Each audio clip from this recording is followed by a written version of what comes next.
Well, he got no publicity at all until now. That so-called Tea Party in Santa Fe attracted several hundred people for a rally on the steps of the state capitol. KSFR's Debrianna Mancini was there, and I asked her what happened. It was called the Santa Fe Tea Party Rally, so I assumed, as most people did, that people from Santa Fe would be there, maybe some people from Albuquerque.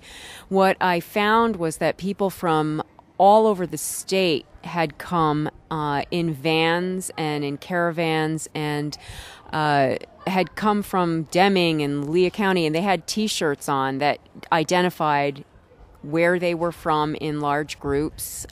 Patriots for America had Lea County on the back, and there were vans that had said they were from Las Cruces and from all over the state. And actually, one of the speakers thanked the different members of the different Tea Party coalitions. So that also validated the fact that they had come in from all over the state. Did they say why they had come to Santa Fe from other areas? They were part of the coalition. The Tea Party itself had kind of a scattered view. I would have assumed it would have been about healthcare, but it was healthcare, it was taxes, it was spending, it was socialism, it was many, many things, not just one focus. Cap and taxes, they called it, instead of cap and trade, and Obama scare instead of Obamacare, and that's what the speakers were focused on, many different aspects of what they were concerned with, I guess. How many people were there? You know, I would guess around 300 or so. They were counting everyone that came in. They were actually stickering people, and if you didn't want to be stickered or you were part of the media, they took the sticker and stuck themselves with it so that you were counted as part of their group, whether or not you wanted to be counted or not. You were counted as among the media. How were you treated?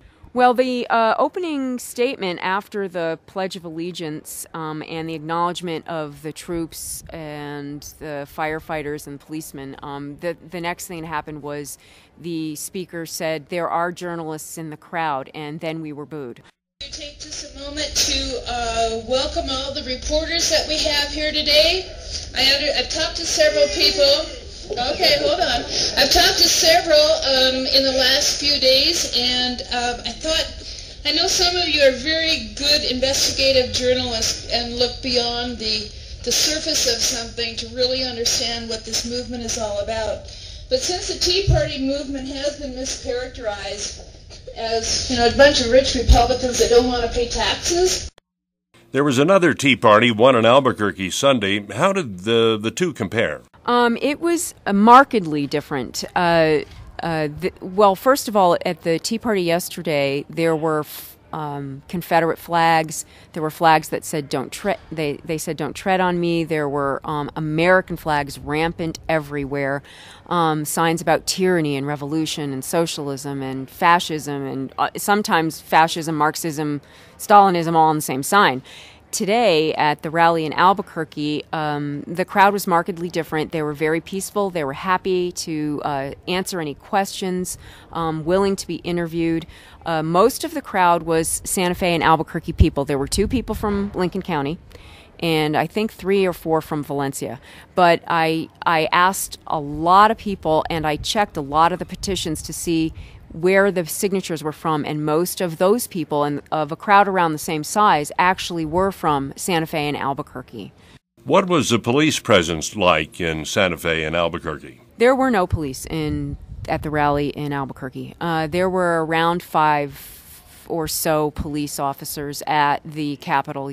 As I said, the crowd yesterday, although they were calling themselves grassroots, I know Freedom Works was there. And the music was piped in over big speakers. Aaron Copland's Fanfare for the Common Man was being played very loudly. And today, just to get the difference in the feel, people were there with pots and pans and washboards and making noise. And there were no bands, no fanfare of piped-in music. A woman was moderating the Santa Fe event. Who was she?